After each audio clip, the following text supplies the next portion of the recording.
Before the Rural Electrification Act took over in the 1900s, this was where we were going. Hi folks, Dave here. Well, I finally got me a workbench, so I can finally make workshop videos again. There's going to be a lot in this video, but we're going to start with this MPPT charge controller that I bought out of curiosity. It's a little bit spendy, but I went ahead and purchased it and ran up the credit card. And here it is. It's the Anenji 60 amp MPPT solar charging controller. It looks pretty nice, and I thought I'd use this to power up my workshop and run the air conditioner, which I don't have yet. Just to be clear, I bought this with my own money. It's kind of a review, but just so you know. I've taken the terminal cover off. The terminals are a little bigger than you usually expect to find on these cheaper charge controllers. Still not as big as I'd like to see. Maybe I could fit 8-gauge wire in there. I'm not really sure. This is what you call solar in a hurry. I've got a single 100-watt solar panel coming in, feeding this inverter here, and that's running my lamp temporarily, so I'll have some extra light. I've got a voltmeter, and I've got a watt meter pushing about 19 watts, and I've got my Ryobi DC battery charger that's plugged right into that solar panel. I've also got this little USB buck converter here, and that's charging my oscilloscope meter. This inverter here is actually getting kind of hot just running an LED light off a solar panel. Kind of surprised at that. It's got a little fan on there that comes on. This is only temporary, and I'm going to have a PV to load 18-volt power wall like I did at my other workshop. Well, before I power up this charge controller on a battery, I'm actually going to plug it into my bench power supply. Let's turn up the power supply to 1.5 amps, 13.5 volts.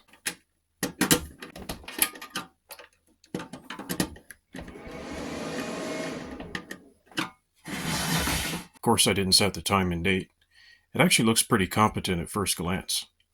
You can see I put about 5.5 kilowatt hours through it already. In case any of you guys are wondering, this has a password on it, and I'll show you what that is. So when you go into menu, and you go to parameter settings, you hit enter, it's going to ask for the password. And the password is down 3 times and up 3 times. So up,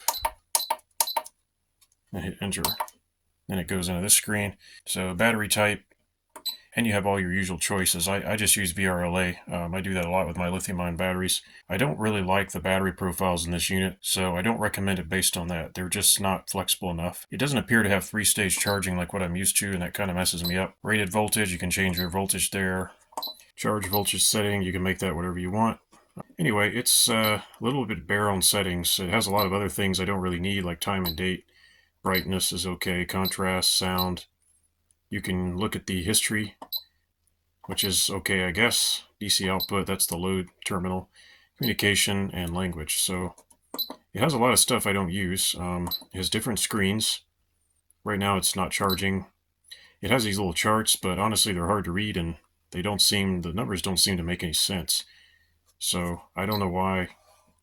When this thing is running, it does show a chart, but it just doesn't make any sense. Most of the time, you're going to be looking at this screen. So now what we're going to do is hook this up to a solar panel and actually test it. It looks competent. It seems pretty well made. Time will tell. It was a little expensive. I just got kind of curious, and this thing looked interesting, and I never saw anybody talk about it, so I decided to go ahead and just try buying it. Don't have a lot of money to spend on controllers, but when I can, I want to try different ones and just see what they do. So here's the window in my workshop. Solar panel wires going through the window. Of course, I'm going to be running those properly, but this is all I had time to do. Solar in a hurry.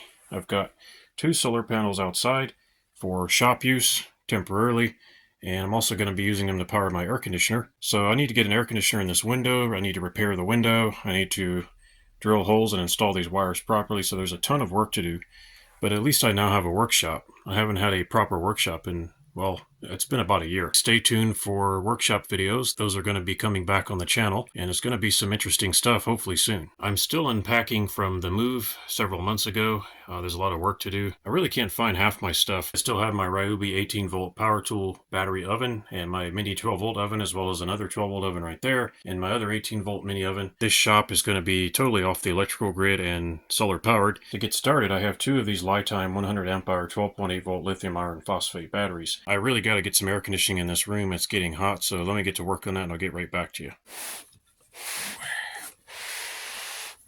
So right now I'm moving the Vatra 560 amp hour battery into my room where the workshop is, and it's heavy. Most exciting videos on YouTube. Who wants to watch a battery sliding across the carpet in real time? But this thing is going to be worth it. I just tested it. and there'll be a video about that very soon.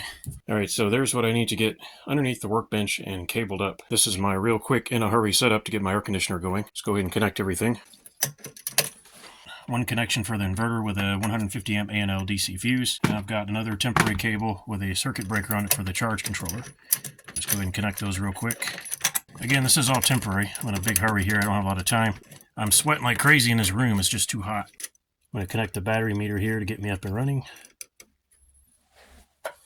Alright, we got to power the battery on. Plan B, I had to use my old Mix Sky Blue controller from the shed because I don't have the proper cables to connect to the battery. So this is just a really temporary setup. I used a plastic shelf. I need to get this battery charged up before I can use it for air conditioning because during the tests I just did with it, I drained it completely empty, or nearly completely empty. So I'm going to be working on this some more later with a permanent installation. This will give me some power though, and we'll go from there. First step is to get a power board up. So I went ahead and built using wood I had laying around. That's 2x3s. And a piece of plywood that I had laying around. Usually I use the thin stuff. That's pretty thick. I think it's 3/8 or something like that. Got 2 new PV cables coming in. They're laying on the floor. And I have to put a breaker box, so it's time to go ahead and get that going. I'm going to be making a rack or a shelf for the inverters and batteries and whatnot. Quick test setup. That charge controller is too loud. I won't be able to make videos in here listening to that. I just temporarily stuck some wires on there because I don't have the right wires, and I just ran some MC4 straight in. I have some temporary cables that I had laying around. Those are going up to positive and negative, and everything's going to be tied into these connections.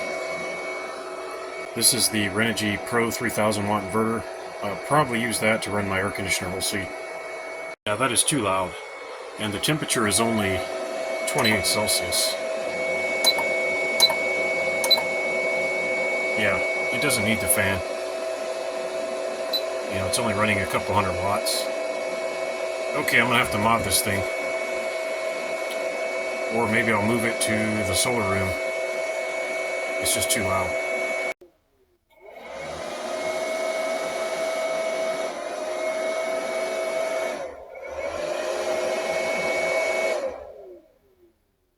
Yeah.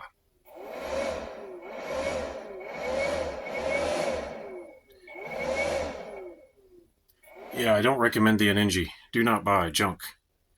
Oh well, it was an interesting experiment. I'll figure it out. I'm going to use this as a test bed for fan cooling solutions. Oh my goodness, how could you let this out to the general public? It's like a lot of others, they're just kind of rough around the edges. The voltage is also very inaccurate. Even when it's not charging, it can't read the battery voltage accurately. It's way off. It collapsed the PV voltage. It goes down to 20 volts. So yeah, this thing is definitely not working right. There's one other charge controller I reviewed recently, the WZ-RELB. It does the same thing. This is a sign of an MPPT algorithm that doesn't work properly. So yeah, at least it's up to 47 volts now. It was 22 volts, 45 volts. Yeah, not working well.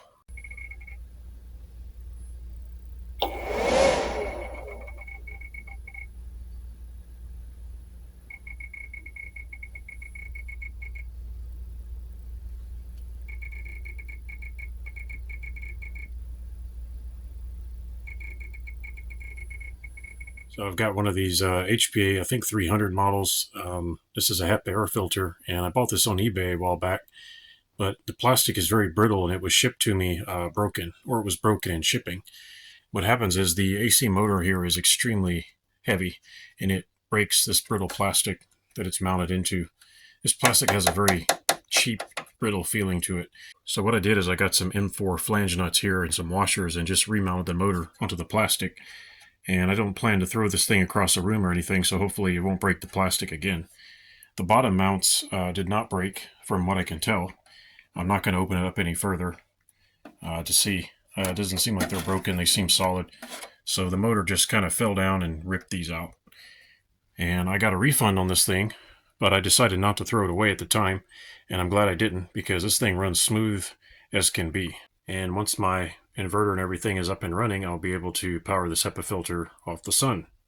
If you're going to open one of these, make sure you have the Torx safety bit with a hole in the middle, because that's the kind of screws they put in there. Nice and quiet. Got it running off of one of my spare inverters. I've just clamped it right onto the terminals right there till I can get something set up. Works for me. Just recently I got my hands on the Betsun or Make Sky Blue 100 amp MPPT controller. They sent it to me to review, and that should be coming up on the channel soon. This is the one that has the bigger terminals on it, and that was always a problem with the Make Sky Blues. They have these really small terminals. This has been installed permanently here, and so I'll have 4 controllers. With 12 volts you start needing more than one controller. And this one here is already being maxed out, and this one here is not far from it, so I'm going to need to have one backup. And this is 100 amps, so this will become the third, and then this one over here is going to be the backup, because these can fail, and you never know. And with 100 amps, I'm probably going to push 80 amps through it, maybe 90. We'll see how that goes. So this is going to be going through a long-term test, not just a review. You'll see the review first, and then the long-term test. That'll be over a period of time in the future. I've had a lot of people asking about the 55 volts DC system. It's currently in a state of being upgraded. I do want to release more videos on this. It's actually very, very simple in principle, but a lot of people don't understand it. It's literally just a DC bus fed by solar panels, and it's feeding circuits throughout the house to wall outlets. It's kind of strange. This video about this 55 volt system seems to have attracted a lot of attention from trolls and morons. We had some arrogant guy on there bragging about all his equipment, saying he doesn't need DC. It's not about him. It's not about people like that. This is about what solar could be for the whole world. It's amazing how something simple brings out the ego in people. What does that tell you about the world and the state that it's in today? Shouldn't you be glad there's alternatives for people who don't want all the complicated stuff in between? Why resist the future? And the answer is ego. Ego causes blindness. I cleaned up the comments, and I deleted all the comments from people who were puffing out their chests and bragging and making fun of this and knocking on it. My response to people who want to brag and say this is not the future and they don't need this and blah, blah, blah, blah, let the dead bury their dead. Take your ego somewhere else. It's not going to stop progress from moving forward. It's not going to stop researchers and inventors from designing new things. This is about the world at large, not you and your battery and your inverter that you're so proud of. You probably can't even repair it if it burns out, can you? And yet something like this, almost anybody could repair this. I mean, what could go wrong? A wire fell off, a fuse blew. All you have to do is replace it and you keep going. It's just so simple. You have to have appliances that are 48 volt nominal. But you could do a system like this with 12 or 24 volts if you wanted to. As you can see, I'm doing a mix of DC, just like the 32 volt systems in the old days, and traditional discrete components, charge controllers, batteries, and inverters, and so forth. But the DC system is winning me over quickly, so I've got it torn apart, and I'm going to do some upgrades to it. We're going to be running some bigger cables into it. Instead of paying for MPPT controllers and things like that, and inverters, I prefer to invest in copper. So there's some pretty big cables there. Those are 0 gauge. So if you save, $800 or $1,000 on electronics, it's okay to spend a few $100s on copper. That's how I see it. Copper has no moving parts. It never wears out. As long as you don't cut or damage these cables, they can last 50, 100 years. Whereas an MPPT controller is not going to last 50 or 100 years, I can guarantee you that. It will fry eventually, I'm sure. There's a shortage of DC appliances, and I'm trying to address that. I'm working with a viewer and subscriber and friend of this channel. We're going to try to do something about that. Can't make any promises or guarantees, but DC appliances are one of my top 3 interests right now in solar, and I must find a way to get it done. So I'm working on it. If you want any details about it, feel free to email me. But hopefully there will be more information coming up on the channel. There's not much room in here, so it's hard to film this thing. Solar power today is a paradigm. You have solar panels, charge controller, batteries, and inverter. That's a paradigm. That means that everybody does it the same way. This is outside of the paradigm. This is what our ancestors used to do, except they didn't have solar panels. That's why I've tried to publicize and restore the history of the old 32 volt DC systems and the Delco light plants and so forth, because that technology worked, and we need simple DC technology to power our homes. I'm not saying this is bad. This has merit, and there's going to come a time where this is going to become very popular, and we'll need this, because it's simple. I'm not knocking charge controllers. You can see I have all this stuff. I have batteries. I'm not against it. There's nothing wrong with having different ways to do things. I like options. And for me, the beauty of running appliances on simple direct current power has turned out far in excess of my expectations. I don't have the money to really develop the system into what it should be, and yet this is as far as I've ever been. I spent 3 to 4 months saving up, buying the components, putting all the stuff on the boards, getting sick, dusting myself off, going back to work, doing 100 other things. Also, I had to run a lot of cables in my house because I'm not using the AC lines to run DC. I haven't touched my AC cables. This is all brand new wiring, brand new circuits, completely isolated, independent, standing on its own. And the freedom and simplicity of using simple DC cooktops and appliances has won me over 100%. I'm not going to give up on 12 volts, 24 volts, 48 volts off-grid solar. No, of course not, even though all this stuff came from the grid. Without the grid, none of this would exist. Almost my entire house is now being powered by this system. So by building this system, I've proven to myself, without a doubt, it can work. It can power small cabins, and even a small village, I believe, could be powered by pure DC, even 40, 50 volts DC. Had a lot of people telling me it doesn't work and voltage drop. That's because they don't do anything. See, I'm actually putting my money on the line, my time, my health, my energy, building the system, and it works. I get comments from people who say, oh, it doesn't work because of this thing or that thing. It works every single day. We cook our food 7 days a week with this system using DC cooktops. We heat our dishwater, we heat our coffee water. We do everything with a system that we can, and it works. It hasn't failed once. I've not had a single technical fault on this system, not even once. The batteries down here on these long cables, those are zero gauge stranded copper. That's a Power Queen 51.2 volt LFP battery.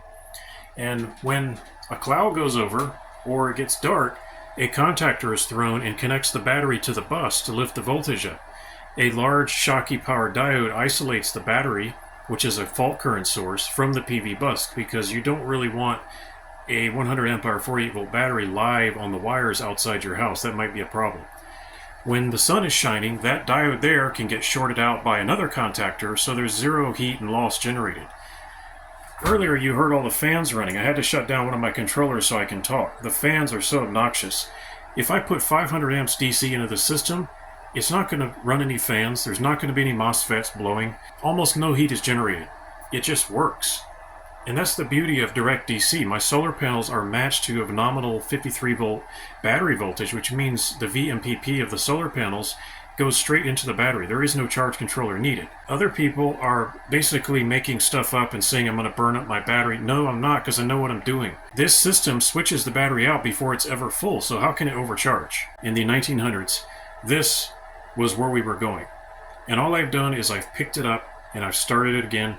Going against the flow is never simple or easy. This system is about people with an open mind who want to explore DC as a solar off-grid power source. What if I only have one inverter and can't afford a replacement? When that blows, nothing lights up, nothing works. This is dirt simple. If a fuse blows, I replace it. If a wire frays, I'll just recut, restrip it, and reattach it. There's not a whole lot here to go wrong as long as your connections are tight. So this has many different advantages for the third world, the worldwide poor, people who just can't afford all sorts of fancy toys and gadgets. Even I can't really afford them. This is a technology that can help people go straight from the solar panels to a DC bus, to the outlets in their home, to their appliances. Imagine buying solar panels and an oven, plugging it into your house, and instantly going to work and cooking with it. But no batteries, no charge controllers, no inverter. Think of the hundreds or thousands of dollars they would save. This is a system that will let you get into solar power right away with minimal upfront investment and immediately start using the power of the sun to do useful work and to run useful loads such as ovens, heating hot water, lighting your house. And you can always add more technology later,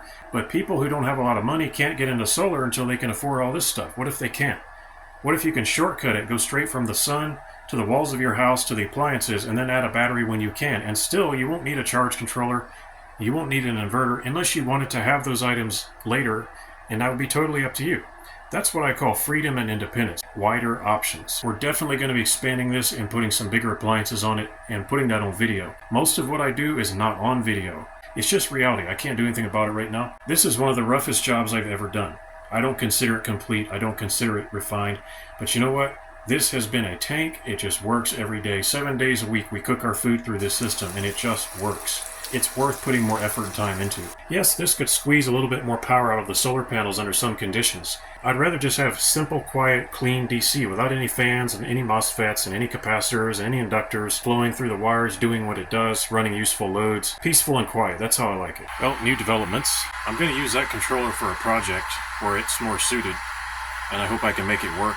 This is another Make Sky Blue that I had, and it's pushing about 400 watts into these cables that I had, and that's going into the Vatra 560 amp hour battery.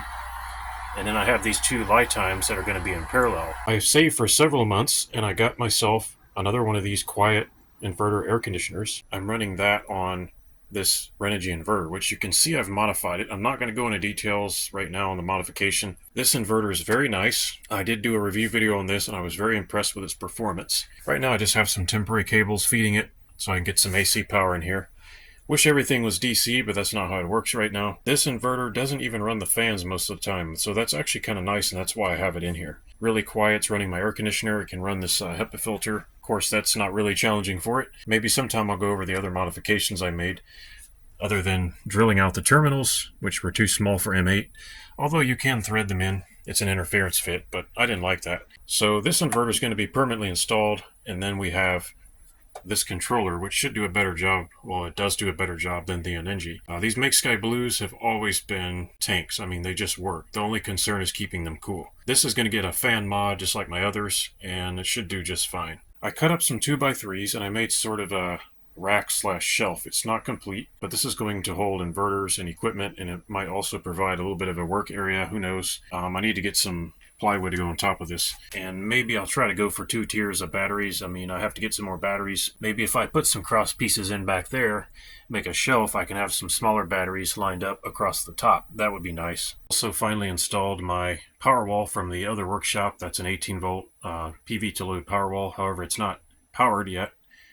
I'm still using that, and that charges all my batteries and runs lights and things like that straight off the solar panels outside. I dug out one of my bench power supplies. I've got my meters out, got some parts out, and hopefully I'll be able to make more videos here. And I've been trying to clean up and organize my workbench. I've got a lot of projects planned, and hopefully I can get to them. So you'll see those hopefully on the channel in the coming months. And here we have the world's quickest workbench. I ran out of workbench space, and so I hurried up and found a board, and I stuck it on top of this cardboard box. And now I have about a 4-foot workbench. Yeah, it's not the prettiest or most exciting, but it does the job. One of the things I like about these variable speed compressor air conditioners is they throttle down and use very little power. And you can see right now, that's my air conditioner. It's only using 124 watts. Now, of course, that is going to increase as the day goes on. It's going to get hotter, but still, I just really like that. Too bad it has so many electronics and computer boards in it, but hey, when they're working, they work really, really well. And I've been running my supercapacitor again. I use this with a solar panel to do all sorts of things. And once again, we're going to have a video, hopefully very soon, about this supercapacitor, using it with solar and all the interesting things you can do, or at least some of them. These boards have balancing, but I've never actually seen it work, and I don't trust it. So I use my own balancing. And I use my own monitoring system to monitor each capacitor, and that's been working very well for me. And that, of course, is combined with my power wall. This is the temporary one, but the place it really belongs is right here on this power wall.